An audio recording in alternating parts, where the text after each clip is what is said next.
Hi, good afternoon. Welcome to our fourth CGS lecture for winter 2024. My name is Natsu Oyobe. I'm curator of Asian art at the University of Michigan's Museum of Art. Before introducing today's speaker, I'd like to make some general announcements. First, please join us at 3:30 p.m. this coming Saturday, March 30th, for the US premiere of the film Humoresque by Japanese filmmaker Shinya Isobe. This screening, which will take place at the Michigan Theater on Liberty Street, is part of a session at the 62nd Ann Arbor Film Festival, sponsored by the CJS, and it will include Q&A session with the director. Please go to Ann Arbor Film Festival's website for information on how to purchase tickets.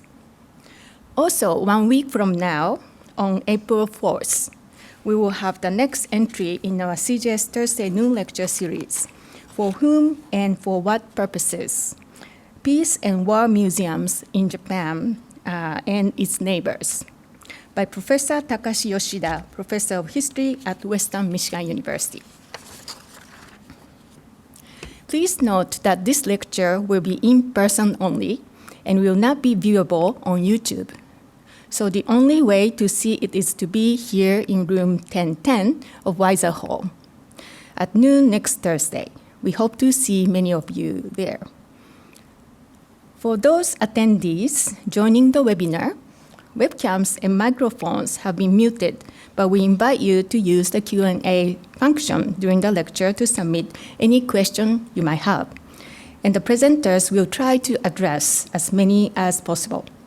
The live transcription or closed caption will be enabled, but if you rather not to have it, just go to the bottom right corner and disable it. Please check out other CJS events page, our CJS events page or various social media for CJS events in winter 2024. Now, it is my great pleasure to introduce today's speaker. Aya Rodriguez-Izumi is an interdisciplinary artist and educator whose work blends sculpture, installation, performance, community engagement, and documentation to explore aspects of ritual retention, cross-cultural identity, and histories that risk erasure. She was born in Okinawa, Japan, and grew up between there and East Harlem, New York, where she currently holds a studio. Her work has been exhibited nationally and internationally at El Museo del Barrio in New York, the National University of Singapore Museum, the International House of Japan in Tokyo, the Taipei Fine Art Museum, the Aldrich Contemporary Art Museum in Connecticut, and the Children's Museum of Manhattan, among others. She was a recipient of the AIR Gallery Fellowship in New York, a Jerome Foundation Fellowship at Franconia Sculpture Park in Minnesota, the annual Artist Fellowship at Socrates Sculpture Park, and represented Okinawa and the United States in the 2023 Romantic Route 3 Triennial in Taiwan. She earned a BFA in Fine Arts from Parsons, the New York New School for Design, and an MFA in Fine Arts from the School of Visual Arts. Aya centers community building in her practice and work. She brings the sensibility to her teaching in SVA's MFA Fine Arts Department and at the Studio Museum in Harlem, as well as her work as a board member at the historic feminist artist-run AIR Gallery. Aya was originally invited this week by Dr. Eriko Tomizake, who unfortunately cannot be here today. She's this year's Toyota visiting professor, and to present and discuss her work with students in her classroom. Because of the cancellation of previously scheduled speaker, we asked her to do a presentation at the Noon Lecture Series. Thank you, Aya, for graciously agreeing to do this and for your flexibility. I am personally thrilled that the wider community of the CJS now has an opportunity to get to know her practice.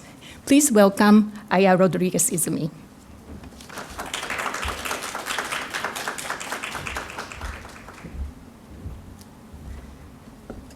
Hey everyone, I'm just gonna switch on my mic really quick.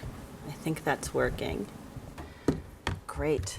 So, hi everyone. Thank you to Natsu Oyobe for that really great introduction.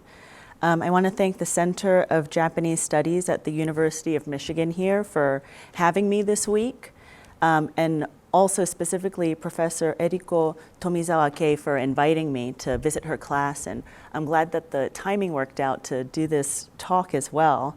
Also thank you to Alexis Wu, Jillian Locke, Yuri Fukazawa for helping organize everything for this week. Great. So, my name is Aya Rodriguez-Izumi. Thanks for being here today. Thanks to hi to everybody maybe watching on Zoom.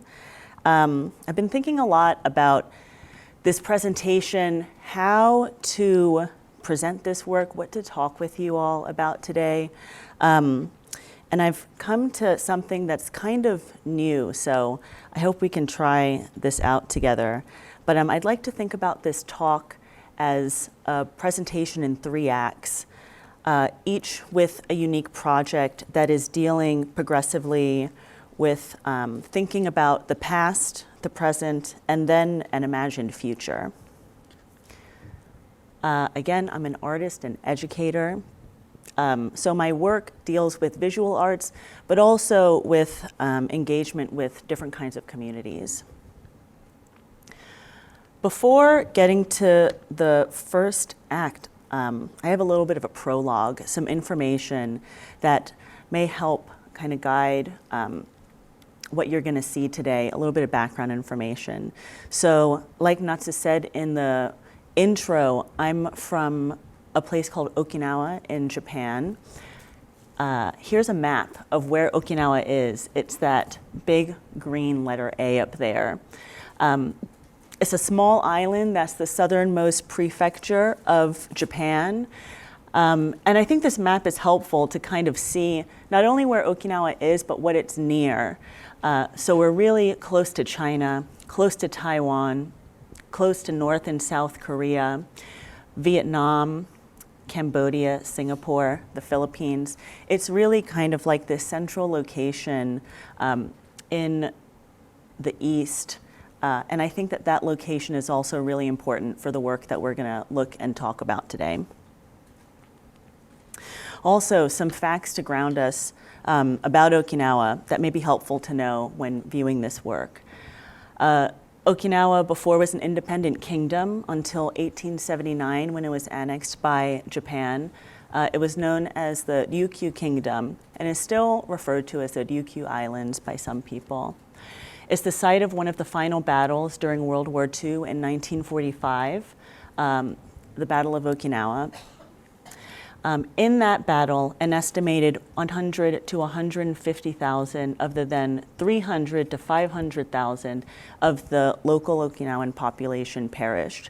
So kind of like an estimated like 30 to 50% of the local population was wiped out during that time, along with the knowledge that they carried.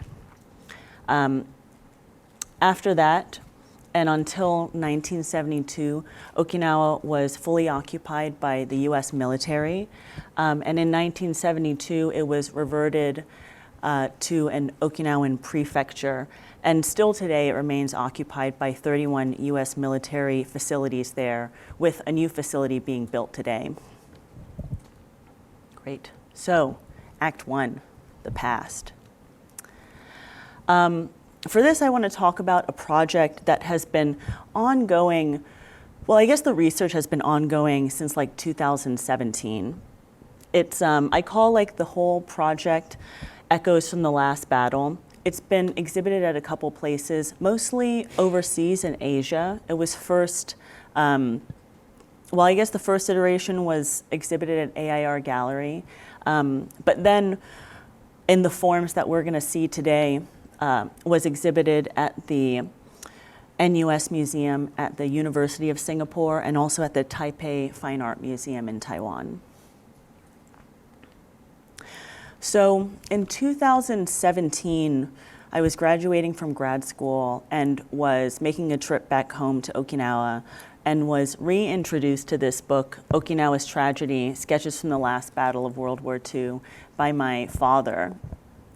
I had kind of like just started really focusing into my own ancestral history to make work from. And, you know, this book had been around a lot when I was growing up because, one, it was illustrated by my father in 1987. But as I was doing this research more into my own background, he was like, oh, maybe you should read this book again. Some background about the book. It was published in 1987 by a local university in Okinawa as a learning tool for university students who were learning English as a second language to practice reading comprehension. This book was the first time that Okinawa narratives from the Battle of Okinawa in World War II were translated into English. So it's taken from multiple sources, but also from oral history conversations that the writer William T. Randall had conducted. I think also understanding that it was written as this tool or translated to be this object for learning for folks who are also learning English is really important to keep in mind, as a lot of the text is written in really like simple English, but still carrying and telling the narratives of really a population that was caught in between. This really influenced my trip back to Okinawa and also my work since then. A lot of the history in this book is often hard to find, one, because of its existence. You know, oral history has to be written down, has to be recorded in some kind of way, but also because in a lot of institutions and a lot of presentations, this history tends to be altered to present a maybe more nationalistic narrative. And by nationalistic, I mean like a Japanese narrative. Here are the illustrations that my father did for the original book. I was born the year before this, in 1986, so I also kind of think that he was making these like around the time that I was born. To do these pieces, they're wood blocks. The process that he carried out was visiting sites that the battle had happened that were accessible on Okinawa. And during 2017 and 2019, when I went back with a research grant, I had followed that same path to make a lot of the work that we're going to see today. My first iteration of kind of working with this was working with the prints, but then I realized what really needs to be shared from this is the stories that are inside of it, the narratives, and was thinking of like, oh, how can I do that? What's a way to kind of translate, to create a collaboration, to, in a way, kind of work with this to present to, one, like current day audiences, but also audiences that I was in touch with. Here is an example of just, you know, what the inside pages look like. There are multiple short sketches, so this book takes on the voice of multiple characters, really kind of showing vignettes of experiences that had happened by the Okinawan people during World War II. If there's any possibility to share a link, I also have a PDF of this document or this book. Maybe there's a way that we can share that with the presentation. So, thinking of the narratives and working towards a presentation that was going to happen of my work in 2020, the way that I resolved how to do this is to create an audio piece, really kind of thinking of like, how can maybe an audio book also be a sound piece? This work was was exhibited first in 2020. So, you know, in 2019, early 2020, I was making this work for presentation. I knew that it was really important for it to have like other voices than my own voice. And then thinking of like, oh, what's the community that I have access to was really important to me during that time. 2019, 2020, I think everybody remembers, beginning of COVID, things were nuts. People were like separated from each other. So the immediate community that I had and that I work with a lot is my family. At that time, I was in New York and my parents were in Okinawa. So I had to like figure out a way that we could collaborate and make this work together. So how we resolved that, was really just through kind of using the technology that all of us could access easily. For me, I had a microphone, kind of set up a sound studio in my closet by like just putting up blankets, that kind of thing. And for my parents, the way that we recorded them was really through a phone call, of them in Okinawa, us talking over the phone, them recording on their iPhones over there, and me also recording in New York too. So we created this kind of narrative that's woven together of multiple voices. And for this presentation in 2020, we were able to do chapter 2 of this book that has a total of 4 chapters, I believe. The reason I chose chapter 2 was because it only had 3 voices in it. Because I want each of the characters to have be like spoken by a unique voice. And I also thought that it encapsulated part of the history that is often adapted in terms of when these narratives are shared. Oh, and then it was pressed into this vinyl record. Again, kind of like a translation of this work. One, in the form of the text that was translated from oral history into English, into like a written material. And then it again, in 2020, being translated into an audio format and then pressed on this material that also breaks down and changes as it's interacted with. During presentation, I also worked with a animation designer and a really close friend named Radimus Mora to create an accompanying animation that played along with the audio and also used the original sketches that my father had made for the book that was published in 1987.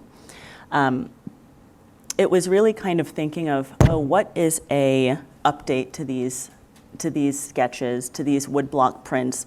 How can they be remixed in a way, but also creating a collaboration along with that. I'm going to play some of this video, and in the audio, you're going to hear the voices of me, my father, Jose Rodriguez, and also my mother, Noriko Rodriguez, who my Okinawan lineage is from. All right, I'm going to hit play on this, and we'll just maybe watch a couple minutes. Whenever it's at a point that we can pause, I'll go to the next slide. But again, this is on YouTube. Maybe we can put a link somewhere if anybody wants to watch the full thing.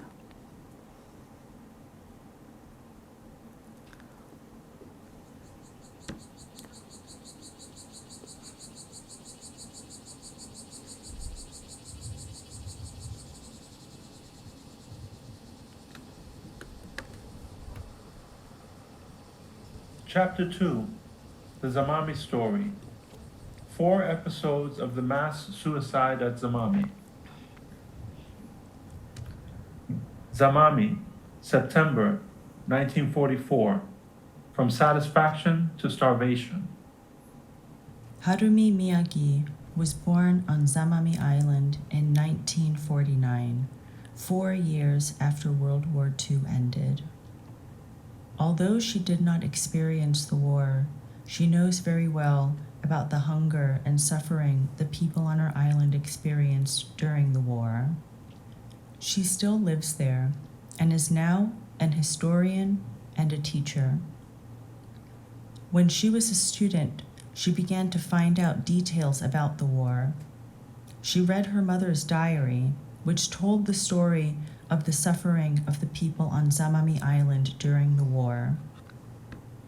She wanted to know more, so she also talked to some of her older relatives about their experiences. She decided to write a long story about the war experiences of the local people on Zamami. She called the story The Mass Suicide of Zamami Island. Her story begins with the coming of the Japanese military to Zamami.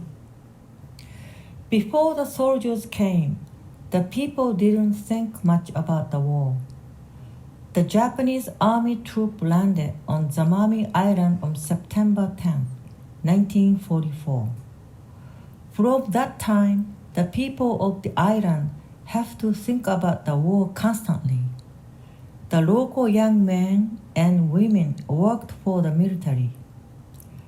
The soldiers lived in the homes with the local families. They all worked hard together, and for a short time, the people had a great feeling of satisfaction from their mutual efforts and their life together. As time passed in the autumn and winter of 1944, Zamami began to experience a food crisis. I'll stop there. The full video is about 13 minutes long, but I wanted to play it for that long so that you could hear everyone's voices.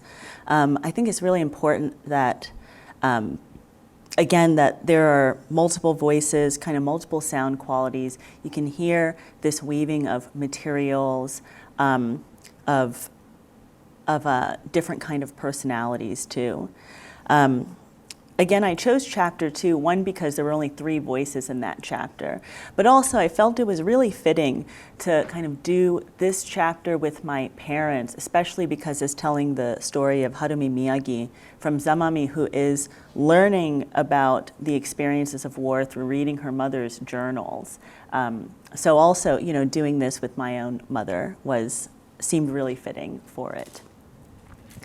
The final presentation at Taipei looked like this. It was a kind of like living room scene showing kind of like, everyday objects, but had this projection where that animation was looping, the audio was playing, kind of referencing, again, like a home space. Another detail that sometimes gets lost in that overall image is the carpet. This is a carpet that was printed, and these rubbings were ones that I had taken in Okinawa in 2017. And kind of like thinking again about this looping repetition that happens. And you can tell in this piece, definitely the circle is something that is repeated. Also kind of thinking of maybe the architectural technique of a window of enlightenment that's used a lot in Japanese architecture. Great, Act 2. Now we are at the present. So, from 2017, working from this book, working really with the history of Okinawa was a big focus. And recently there's been kind of a little bit of a shift, kind of thinking of, how do I express my own experience, one that is in continuum with the history of Okinawa, but also maybe is a unique experience also. For this, I want to talk about a piece called Gate 2.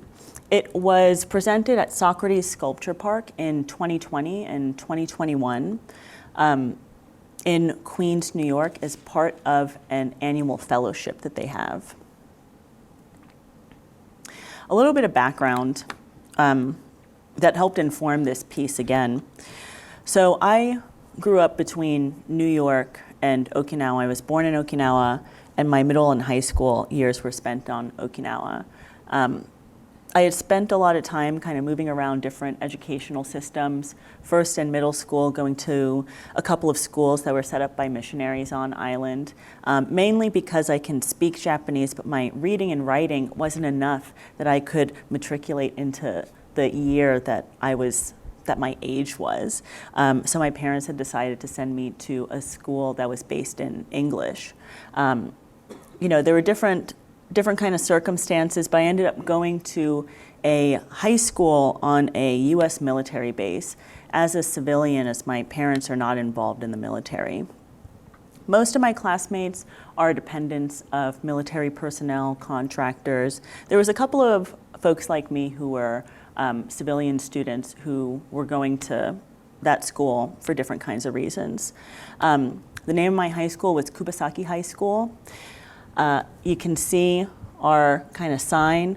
And also, this was the really kind of first time that I had a significant interaction with US military facilities there. Every day to go to school, I would have to pass these gates that were guarded by military police. These are my mother, my father, and my temporary passes so that I could go and get access to these spaces during school hours. So it was kind of like this experience of being always kind of like crossing this threshold, always kind of passing to almost two worlds. Also, as a reference, this is a map of where Kubasaki is. I'm going to use this little laser pointer now. So Kubasaki is like this little red dot over here. Where me and my family live is down here in Naha, which is like the capital of Okinawa Island. You can also see, this is just from Google Maps, but you can see topographically, there's these different colors on this map. And this medium gray, it's a little bit tough because there's 3 grays on here, but this medium gray, here, all of this, these, those are US military facilities there. If you go on Google Maps, you could check this out. And you know how on Google Maps you can drop a little person and it can walk around, you can get a street view? You can't do that in those spaces, but it some places it'll show you major roads. So it's a funny thing of information and access, but also some things that are not accessible. Great. So from this experience, I had made this piece. A lot of my references for it were materials that were around when I was going through these formative years in Okinawa. Also, you might notice a symbol or kind of this structure of a tori gate. And you're like, why? Why a tori gate? One, a tori gate is kind of this object that is often outside of temples, representing this passage from the everyday to a sacred space. The tori gate is one that was imported into Okinawa by mainland Japan to kind of promote religious assimilation, but is also a symbol that has been adapted by the US military that is placed on their signage for their military checkpoints. This is to do this project, it was an application process. So this is one of the slides from my deck. But here is these two in the upper right-hand corner are gates in Okinawa, one that was left standing after World War II. Here's an example of what the signage at these military base checkpoints look like.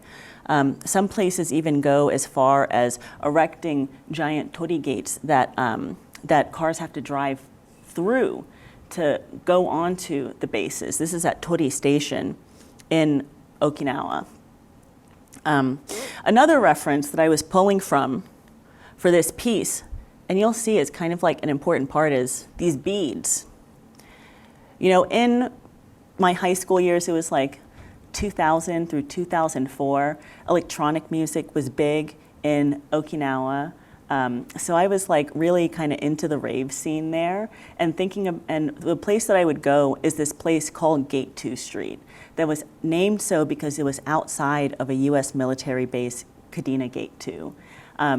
It was this kind of long strip that had a lot of bars, clubs, restaurants, shops, and a place that at the clubs, there was a real mix of people. Some folks from the military would go there. Some folks that were local people would go there. So it was kind of this almost like brackish space where communities mixed and this subculture formed.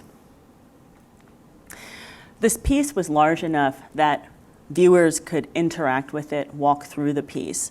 And you can see that the tori structure itself, usually an object that is created out of stone or wood, has been changed to be made out of metal and by materials that are used in fence making and making these kind of borders. And then different things have been changed. You know, the top barbed wire is now beaded. Also on the front is a sign that says Nuchidu Takara in English on the front and then written in Japanese on the back. And Nuchidu Takara is said to be the last phrase that the last king of Okinawa said as he was being banished from Okinawa by Japan. You know, they make this image of him like, you know, on the boat waving, maybe saying this phrase. But this phrase translates to life is the treasure. This phrase now has really been adopted by the peace movement in Okinawa. So if you Google this now, it'll connect you to different kind of peace movements that are happening on island there. Here's a short video just to kind of show a little bit of the movement, a little bit of these beads. And I'll kind of talk over this as we're looking at it. And you can see that it really kind of makes like this dense collection. All of these individual kind of units come together and create this kind of like cacophony. This was exhibited at an outdoor space, so a lot of the things of that location are really present when you view this piece. Wind, water was nearby, people. And the people element about this is really important. Altogether, there were over 600 beaded strands in this piece.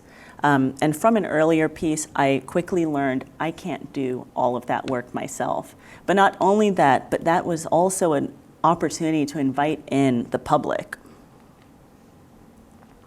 So a big collaborator in this piece was the community that was around Socrates Sculpture Park. Over the summer, through like open beading sessions, also some scheduled ones, we collected over 600 beaded strands from people in the community. All different kind of ages. This was a group of young folks that were working with Socrates over the summer. And also with different kind of communities that were just around the neighborhood. This image on the left, I always include because it was really interesting. It was with a group of mostly seniors, but some folks who had actually been in the military and stationed in Okinawa. So really had a reference for what we were talking about and kind of knew of the references of the tori, had in some cases even driven through them themselves.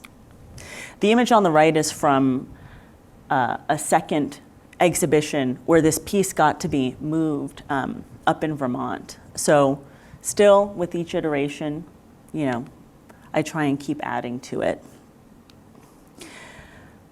The big opportunity with these workshops was one, to get the piece done, but also to have a conversation with people around the work and what it was talking about. You know, this piece happened during 2020 and 2021. Like in the summer of 2020 was really when a lot of these workshops were happening. And if people haven't blocked out summer of 2020 in their minds, in New York, it was such a hectic time. Really like the height of COVID, the height of protest. There was a lot of steam in the Black Lives Matter movement. And I think also you really felt kind of like a presence of the police, a presence of surveillance also in the city. I knew that these conversations were really an opportunity for people to connect and To frame these conversations, I centered them around a series of questions I had written when I was in Okinawa last in 2019, really kind of thinking, oh, maybe people won't be able to connect with these questions. But then suddenly, them being really kind of points of similarity, places that people could be like, oh yeah, I understand that experience too. I want to share some of those questions with you here, and feel free to answer them to yourselves or answer them out loud. They're yes or no questions, so if you want to raise your hand, feel free to. One of those questions, easy one, have you eaten Spam before? Oh, cool. Yeah, lots of people have eaten Spam. Great. Yeah. Next one. Do you know the recipes of your ancestors, and can you find their ingredients? Yeah, that usually gets kind of like some people yes, some people no, or like some people are doing in this room, half and half. Same. You know, my mom is an amazing cook. She is definitely the keeper of the recipes in our family. But, you know, half of the time they're also in New York.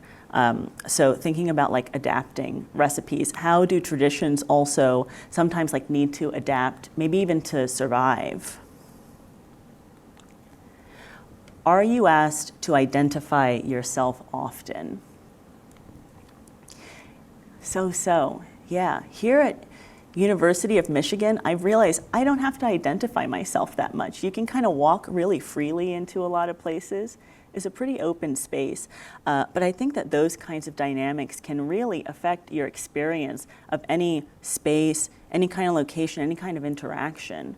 And yeah, also, we had a great class yesterday and a lot of conversation around, oh, what does it even mean to identify yourself? What are the ways that you may be asked to identify yourself? Is it like through some kind of piece of paper? Is it how you express your identity? Yeah. Okay, next question. Can you hear the difference between a tactical aircraft and a commercial airplane? Yeah.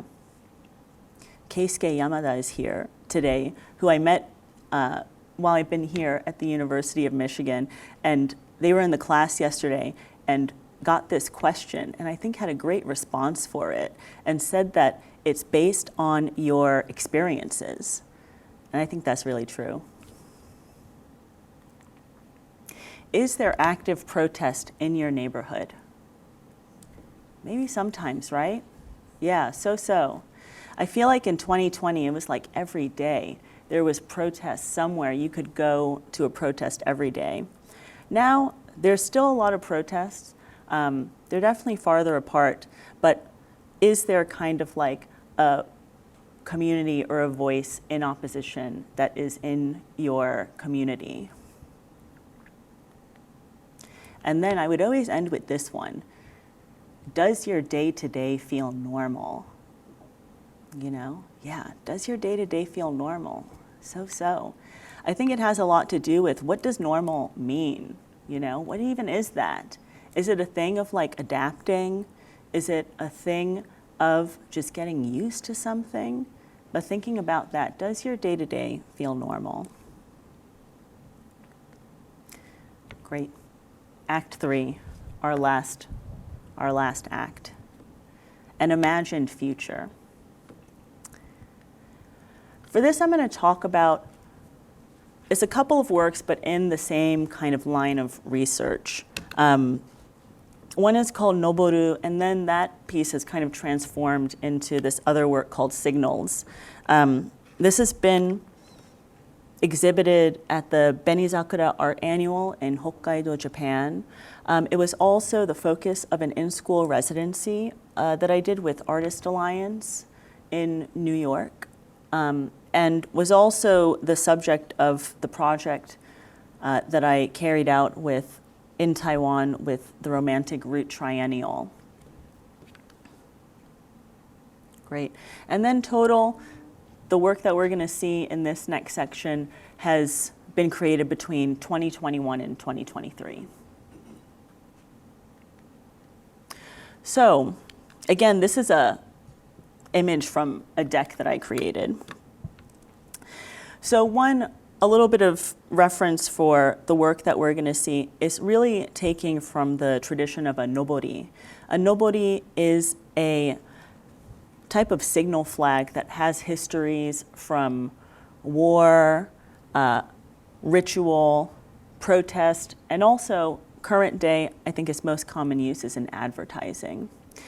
In a lot of ways, it's kind of like any other flag, something that is maybe expressing identity, or at least a projected identity.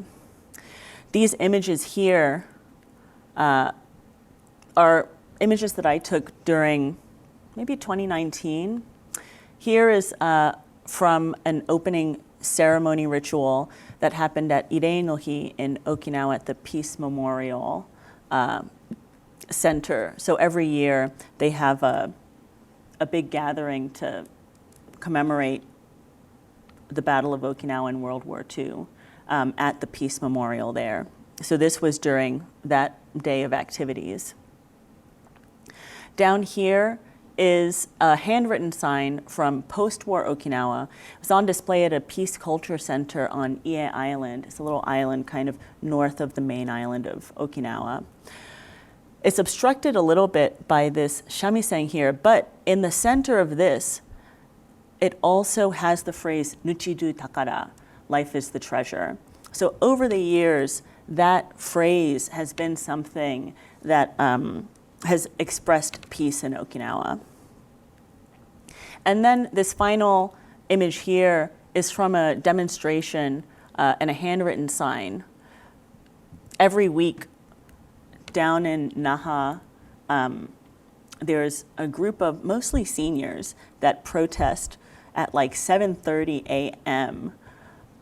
And I had gotten to meet one of them, and he invited me to come to their protest. And I was like, oh, why is this so early?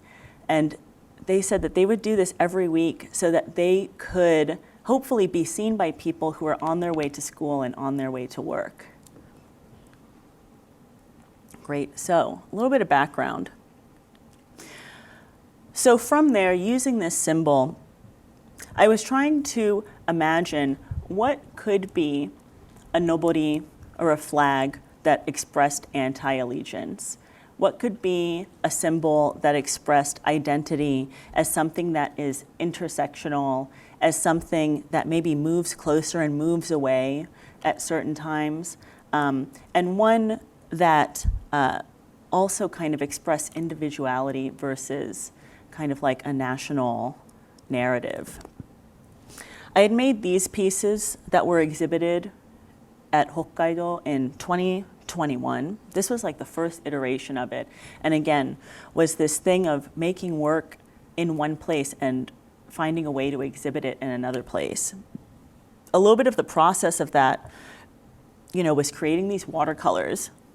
This one up here is like pre-sketches. These are some of the final paintings that had happened. So you can see that each of these paintings have this kind of nebulous shape, different colors, and also always this kind of motif of these two circles that are sometimes far away, sometimes closer, and even sometimes intersecting with each other. This, design is referencing and adapting designs that the Japanese military had on World War II fighter jets that were, had the kind of familiar camo motif, and then on each wing had these red circles that were representing Japan. When all of these pieces are put together, and when the flags are together, it creates this kind of larger landscape that connects. So showing kind of times again, when things are far apart, things are close together, but always some kind of nebulous connection between. This idea of noboris and flags really became the basis for an in-school residency that I did with Artist Alliance last year, 2023, where I worked for a sustained amount of time with students at a middle school in Chinatown in New York, really kind of working with them of how do they express their identity? How do you show that through imagery, through layering, and how can also all of that come together to show a collective identity of a community? Here's some of the things that they made. And they all came together in these kind of large flag poles, also with these kind of sculptural elements that they had created on top. I then kind of adapted this process for the triennial in Taiwan, the Romantic Root Triennial that was last summer. I was invited as a guest artist because of my Okinawan and US background, but also because a lot of my work has to do with engaging with a community.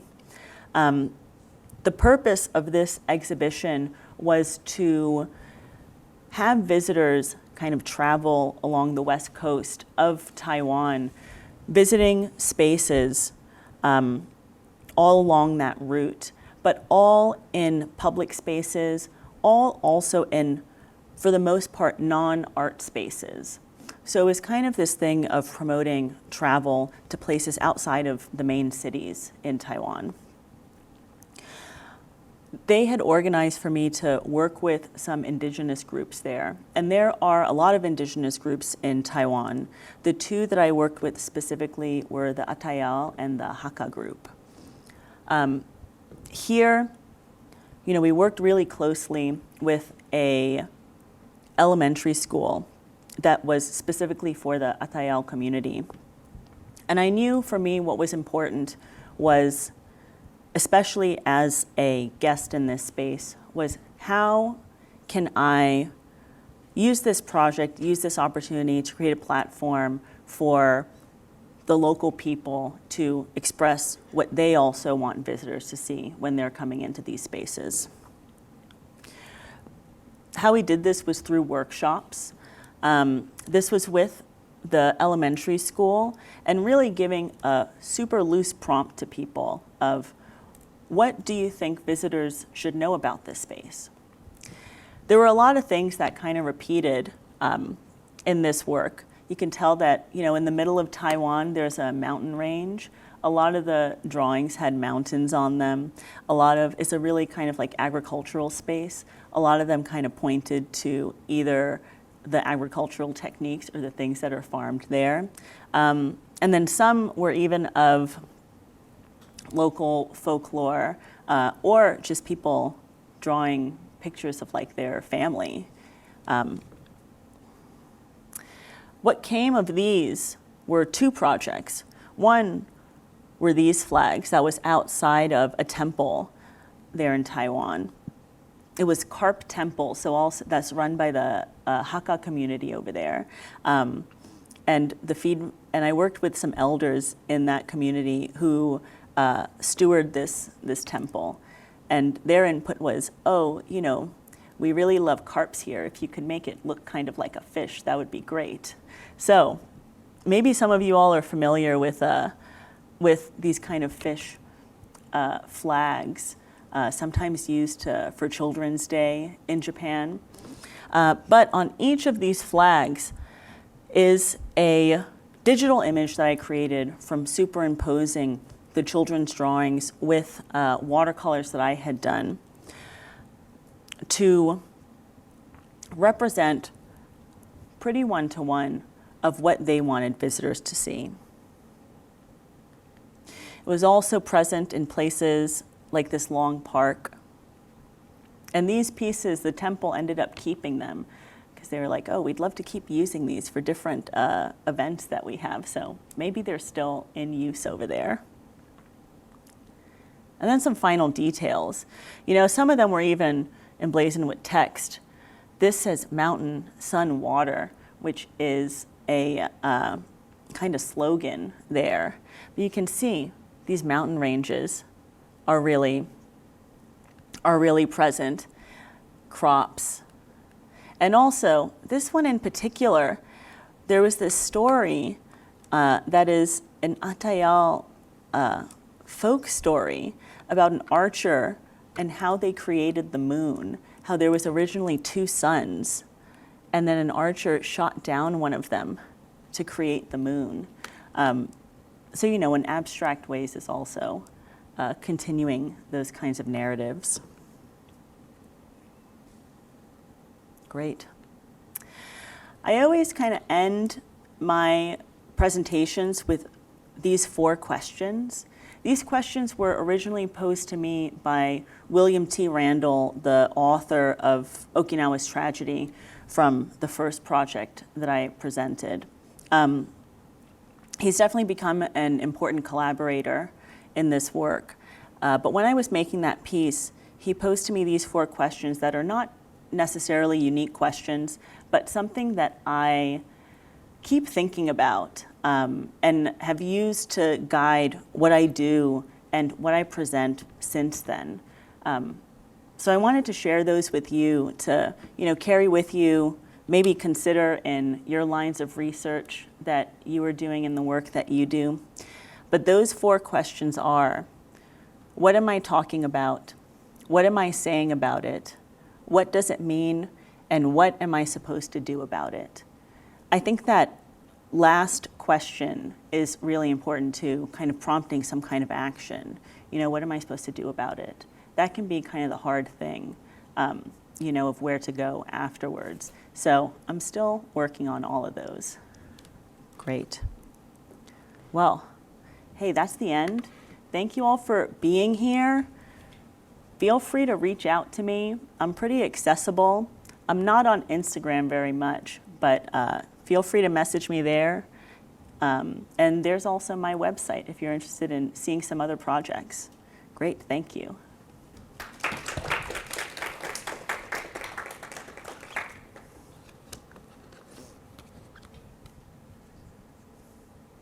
Should I stay up here or should I? Yes, please. Yes. Oh, okay.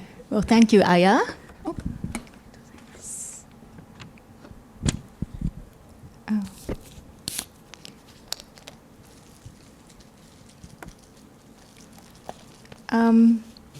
So if you have any questions, I'll pass this microphone and Yuri will help.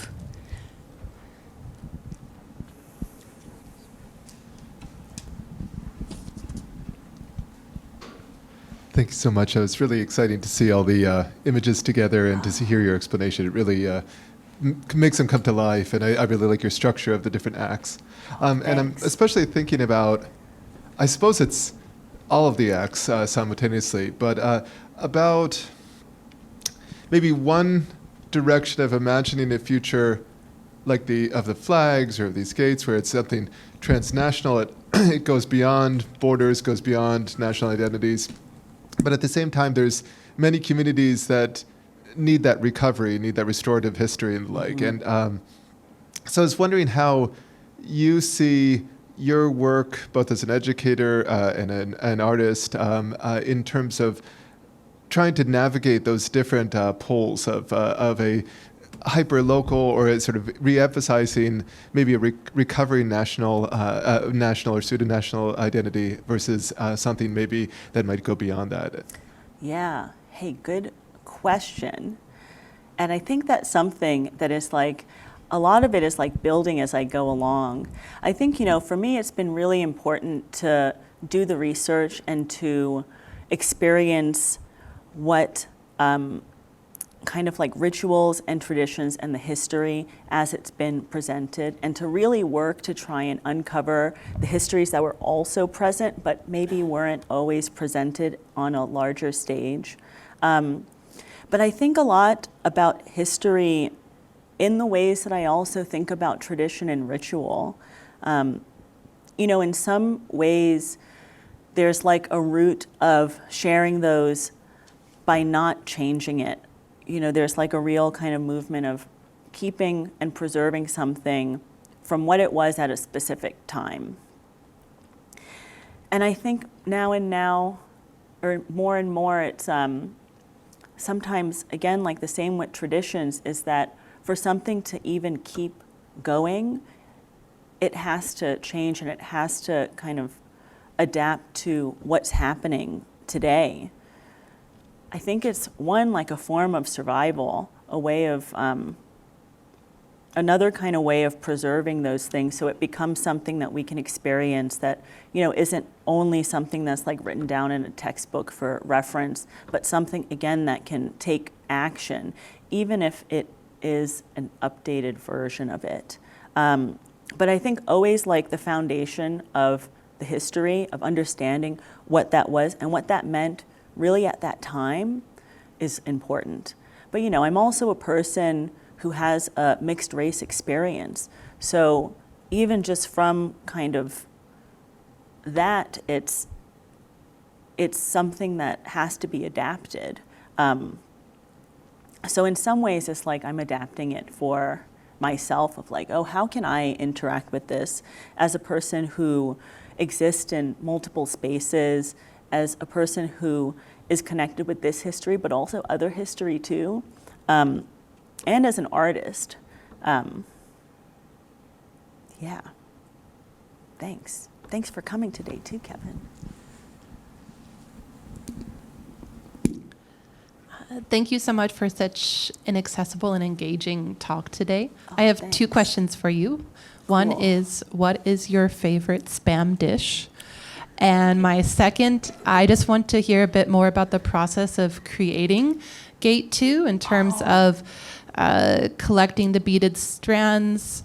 Was it more of like a public process where you had it up and were adding to it, or waiting till all the strands were collected? And I'm just curious about making the actual like metal gate part of the sculpture itself too. Oh, great questions. Oh my gosh. Favorite spam dish. I feel like maybe the spam dish that I eat most is like Goya champuru, which is an Okinawan dish of Goya and tofu and spam. I love that. Or just like fried spam is great. Oh my gosh, but the wildest spam dish I've ever had was at this place in New York that was like a little kind of like nigiri sushi with rice, spam, peanut butter, and a ginger snap cookie. Oh my gosh, I know. That was my reaction too, but I ate it. Oh my gosh, it was amazing. So if you ever see that, spam and peanut butter go together really well, unexpectedly. Maybe try it at home if you're adventurous, but oh my gosh, it was great. I've only eaten that once, but might not be the thing that you could eat every day. But yeah, thanks for that. And then Gate 2, Gate 2 is also part of a series. So at Franconia, at a place, is a sculpture park in Minnesota, I guess like kind of near here. And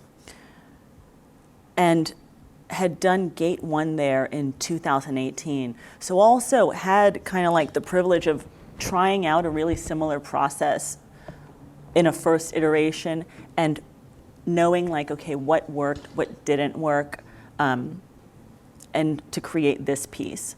Gate 1 was a much smaller piece and kind of like looked like a wave and had like a curve to it. Some things that I realized didn't work was like trying to curve steel. That was, oh my gosh, so tough. So I was like, no, we're just gonna do straight lines for this one.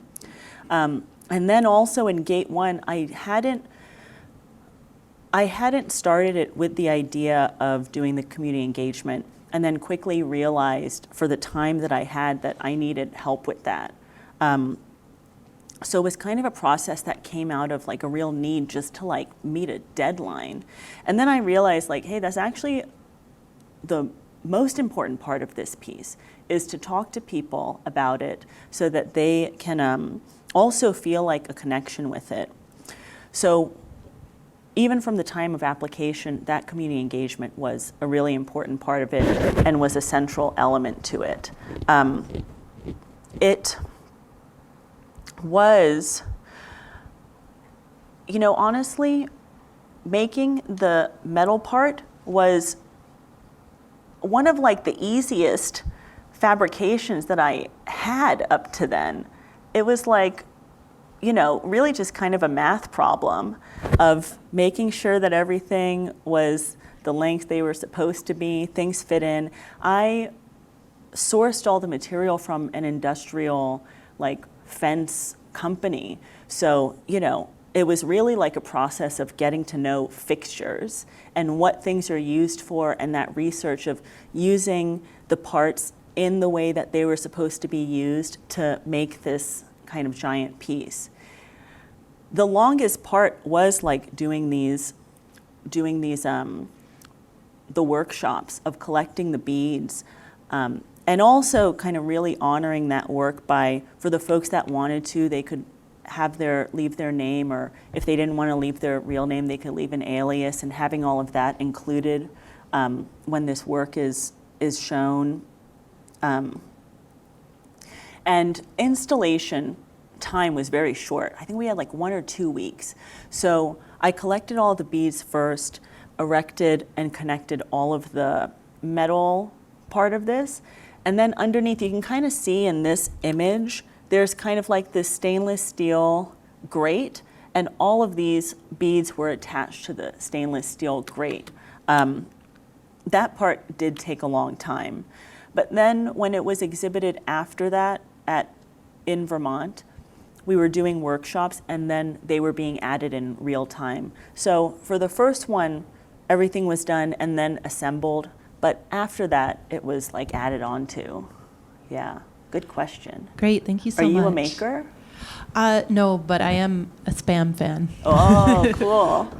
I feel like whenever I look at a piece and you can tell who's like maybe a maker or an artist when they're like, oh, how is this made? And kind of looking for that, so cool.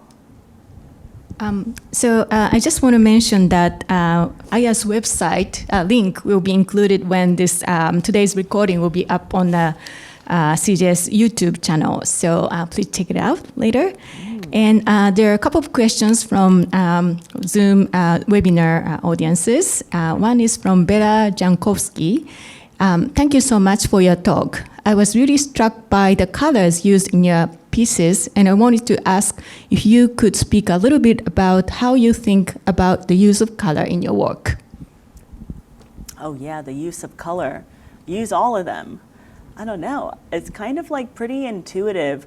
Sometimes there would be pieces where I would like really intentionally just use one color and kind of like connecting that with a way that the color can be read. But more and more, it's about kind of using a really full palette.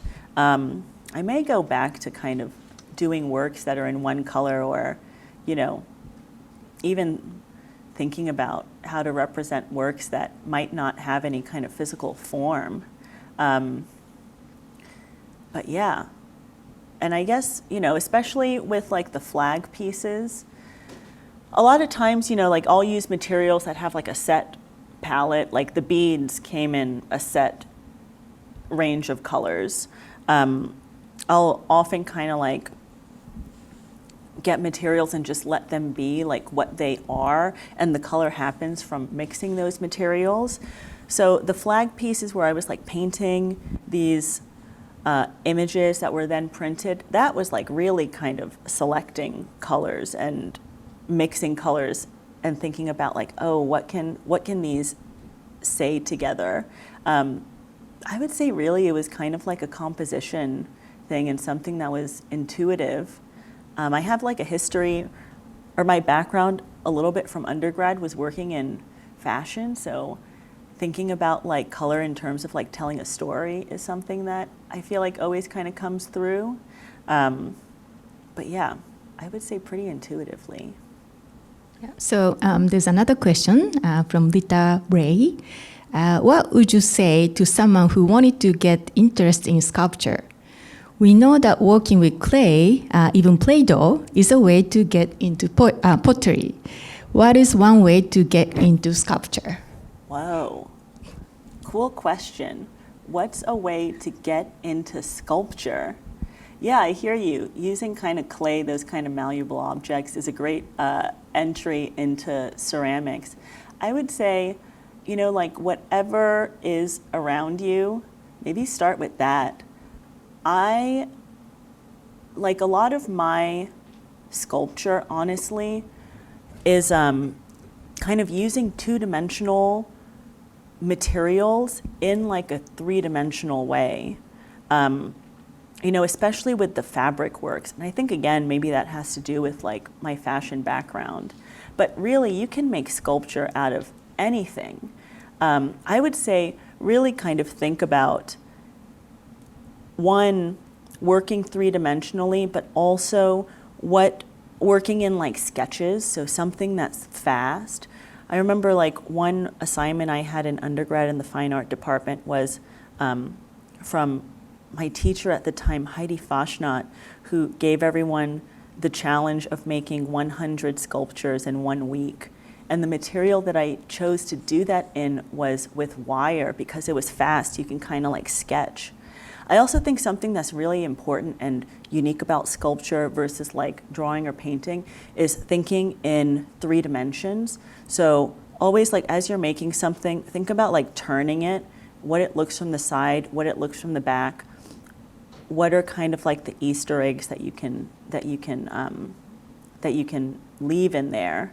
But you know, there's all kinds of sculpture. I would say a lot of my materials are things that are recognizable, things that are in different, are like accessible to different degrees, but may not be kind of like necessarily common sculpture materials that people might think of as terms of like clay or wood or anything like that.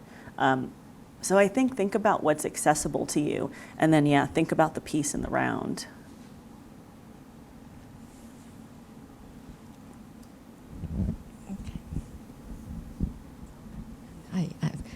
Yes, thank you so very much. I want to ask 100 questions. Oh, okay. Each one of which I would like 3-hour long answer. So I'm being really greedy, but I will limit to maybe 2 questions. Oh, One okay. is, I think, a little bit more complicated than the other one, so I'll start with the more complicated one, I think. Okay. Is your use of torii image. You are so careful in choosing the material and colors and everything. And then you juxtaposed your torii image with the bases, gates. So I'm really confused by this. I do not know why the military bases have torii.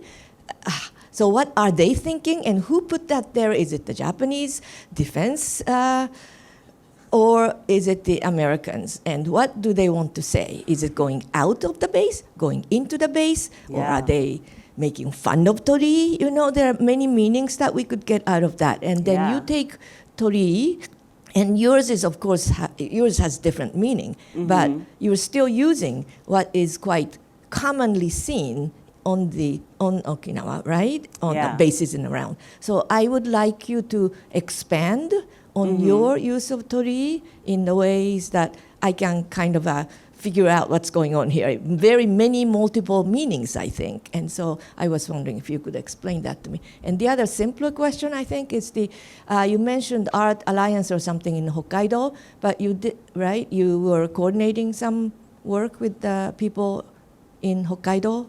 No, that was an exhibition in Hokkaido. That's the That was an Benizakura exhibition. Oh, okay. Art okay. Annual. Yeah. I see. Okay. The Uh-huh. the workshop with the in-school residency was in New York.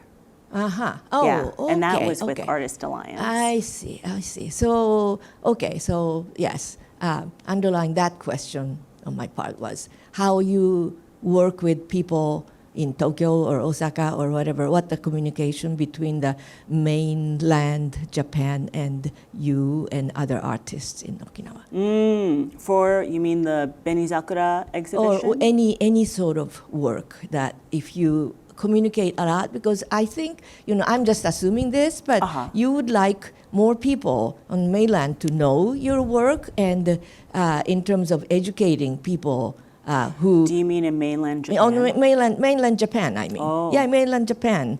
So many people do not know anything about Okinawa, and I'm glad that you were doing the history when I walked in late about Okinawa and so on. And so I'm sure, part of your artistic goal, quite apart from the aesthetic part of, is to, you said you are an educator as well, so you want more people to know about your work and so on. So I just wondered, what you are doing on mainland Japan in terms of artwork and educating people. Oh, well, I don't know if it's necessarily my intention of educating people in mainland Japan, actually. That was the only time my work has been exhibited in like northern Japan. It was for this exhibition in Hokkaido, thinking about the most northern and southern prefectures and the connections between those. That piece itself was done just by me. It wasn't done in community, actually. Yeah. So in terms of educating people, or maybe kind of like intended audiences, it's, although I'll use techniques that are definitely based in education and I pull from my experience as an educator, I don't know if it's necessarily my intention to like necessarily educate anyone. It's really about maybe making something more accessible and for me to like learn from other communities about what might be the connections. In terms of the first question about the tori, yeah, what were they thinking? It's hard to understand. From my understanding, that's a symbol that was adopted by the US military, not by the Japanese military. What the process was for them to adopt that as the symbol on their gates, if it's anything more than, or if they're thinking any more than just like a local symbol, I'm not sure. It is worth looking into though, and I'm gonna check it out. In terms of, for me, why using this symbol, it was really to point to this complicated history, that this familiar object that we have, and pointing to like a local experience of that. One, that it's showing the, I guess, influences of not just one, but two occupiers. And then, in terms of, I always kind of want the pieces to be open to interpretation. So it's like, oh, which is the front and which is the back? What's this transitioning? What's like this threshold transitioning into? I like to keep pretty open for people. But in terms of me, of like, oh, what does this threshold represent? In ways it represents like a transition of before knowing this knowledge and after, or like a transition from the individual to a communal. But overall, it, for me, really represents like, what can a community do in the face of oppression or in the face of occupation? One thing that can happen is individuals can form into communities to unify, to organize in a way, and creates this kind of presence that is larger than any like one single unit within that. But yeah, it was also, using this symbol in a way that kind of complicates it again. It's using like these materials that are used to create barriers, but instead of a barrier, it's creating this opening that people can walk through. I think it's also really important to note that this was made and presented only in the US. I don't know if this would ever show in Japan. And if it did, I feel like it would have a really different read because of the audience. So yeah, thinking about those kind of things, it's like, how do you present things? What is accessible for people in any like given location? But yeah, the knowledge of that community that's viewing it too, I think is really important. But yeah, not that I think that anywhere would show this piece in Japan, because I think it would be really controversial over there. Whereas here it was like, oh my gosh, this thing that kids would play in, But I feel like, yeah, changing audiences would give a totally different read of this piece. Yeah, thanks for the question. I'm gonna look into the history of the tori symbol on the base signs more. And it's like, yeah, when did that, or who selected that? Good question, thank you.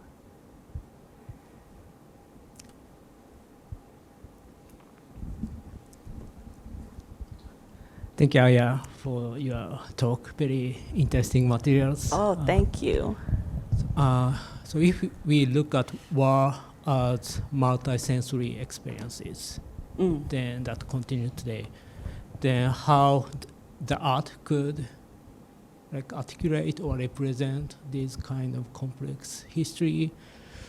Not only that, there are like historiographical discussions in how to articulate the war experiences from the perspective of sensory history.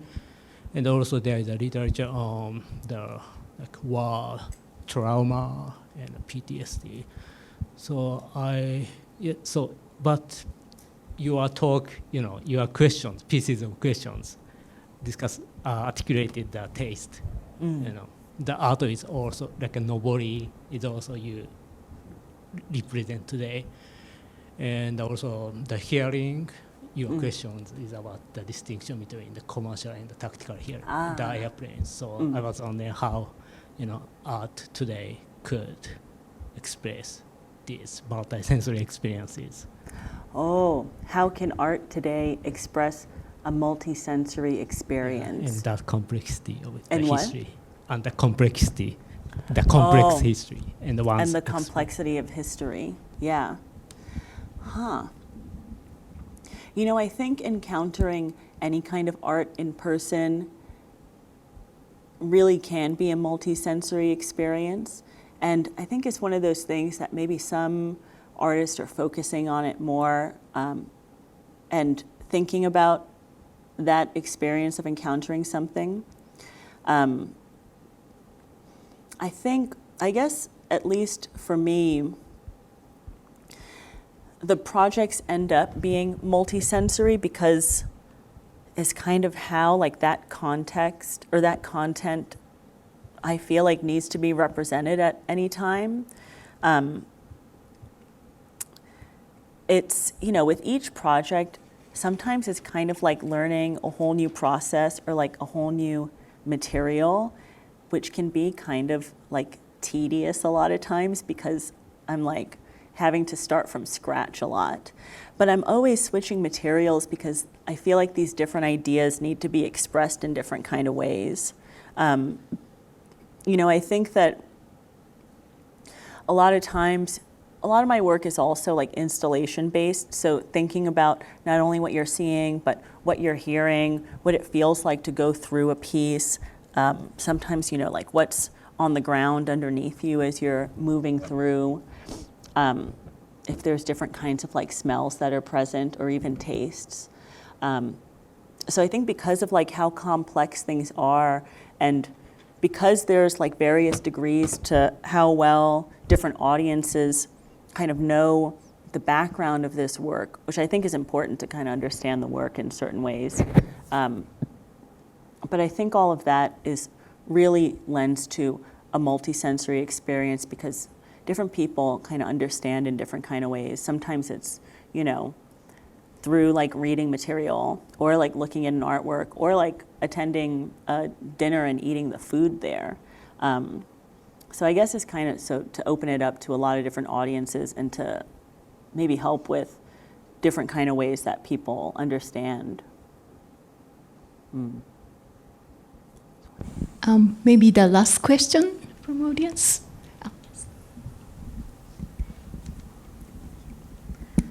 Thank you so much for such a wonderful and really engaging talk.